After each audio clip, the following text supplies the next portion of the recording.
Thanks for clicking on Total Harmonic Distortion channel. Today we're going to take a look at the Zoom MultiStomp MS100bt.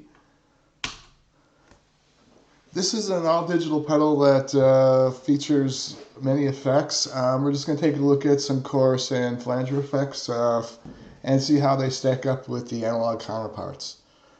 First up, there's a 1.16 millisecond latency on this pedal. That's actually quite good. You'll see a latency of about 2 milliseconds on a Eventide H9 pedal. So this is actually a good thing for this pedal. I'm noticing maybe a 1 to 2 dB drop in gain on the pass-through, and it looks like from the cutoff it runs at a 44.1 K sampling rate. First, we're going to take a look at the vintage CE. This should be equivalent to the Wazacraft chorus in the CE mode. This effect has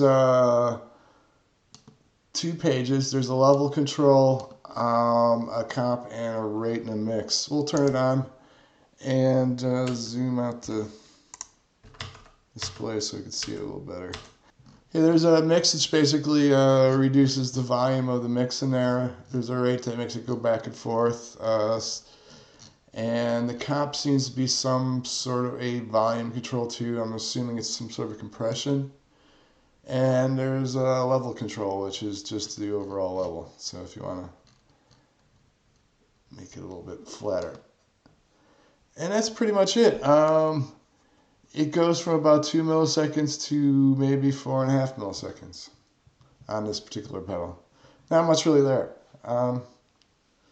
Let's take a look at the frequency response of the delay signal. I could do this by basically zeroing out this part of the waveform, and you can see there's a cutoff at about 5-6 kilohertz for this effect. Okay, let's try the next one. Next up is an emulation of the Boss CE chorus. This one also features 2 pages. There is a level, rate, depth, high, low, and a mono stereo switch. Turn it on and let's take a look. Looks like I need to move this back like that. Alright, that's better.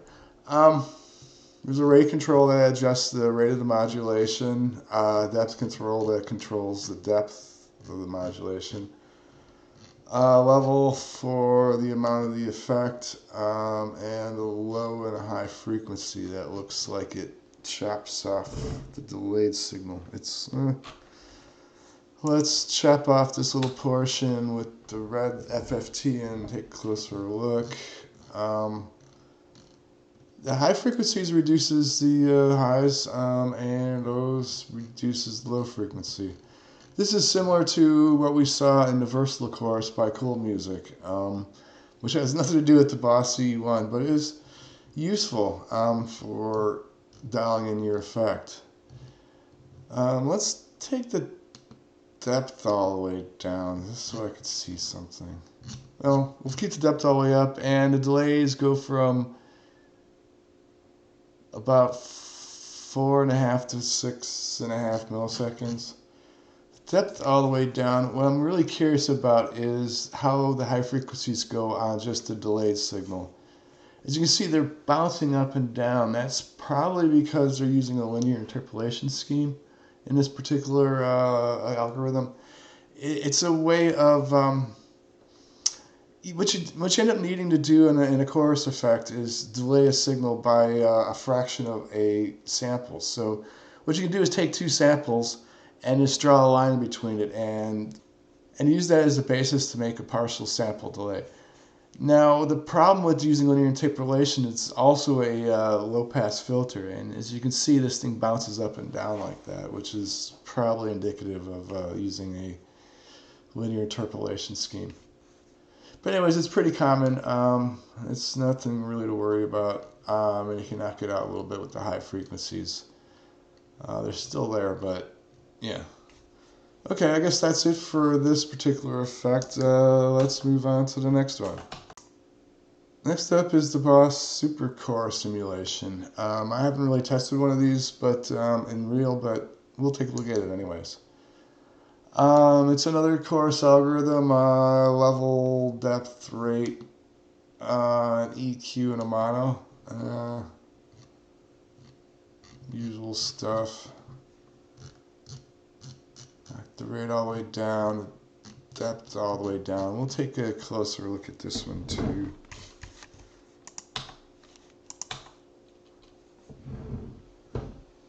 Okay, this one definitely has a low pass on the delayed signal.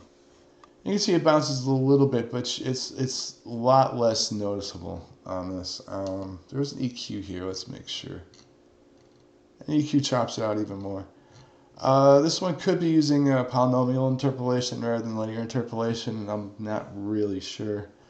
But it seems to be, I would guess this would be a better sounding chorus than the other two. For final effect on this multi-effects processor, we'll take a look at the ADA Flanger emulation.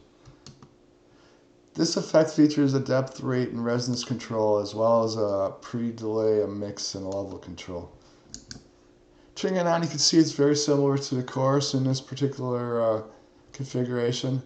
There's a depth control that controls the depth of the modulation, and a rate that controls the rate of the modulation. One thing different is you can see the delays get much smaller. The delay on this pedal goes to less than a millisecond, maybe a 0.25 milliseconds, and will range out to well, I guess I gotta wait with the depth all the way up, and we'll just kick the rate a little bit more. There we go. So I don't know, it went to about 12 milliseconds or something like that as far as the depth control is concerned. I'll take the depth all the way down and look at the pre-delay.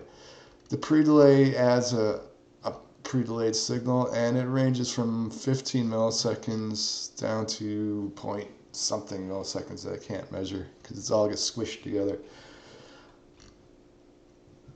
And there's a mix control that sets the mix between that and those two levels. We'll keep it at 50%.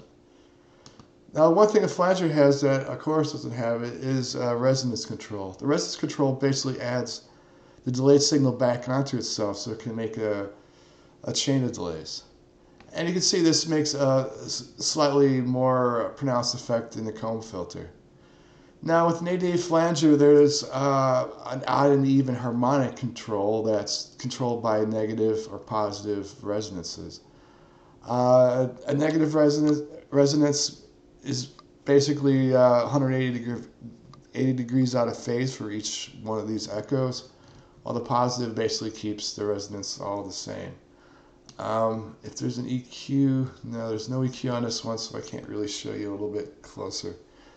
So let's chop off the initial delay and look at just what the delayed signal looks like.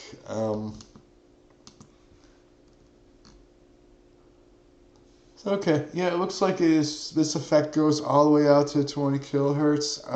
We'll stick a little bit of rate on here, and a little bit of depth so we get a little bit of modulation. Just to see if we...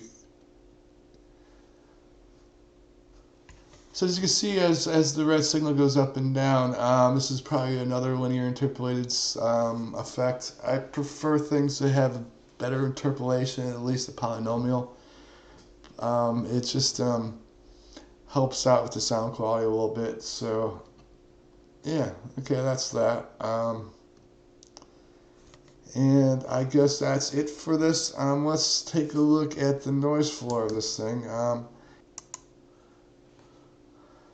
Swapping over to noise on my noisy supply, it looks quite good. There is a couple of peaks here that are quite high up, maybe at 11 kilohertz and probably 5.5, which would make sense. This is probably due to some clocking issues on the thing. But all in all, as far as the digital pedal, and for as cheap as it is, it's actually quite good. Excellent latency. But I guess that's it for this pedal. We'll take a look at browser mode really quick and see what they go for. in browser mode. We're looking at maybe $100 used, $150 new for a later one.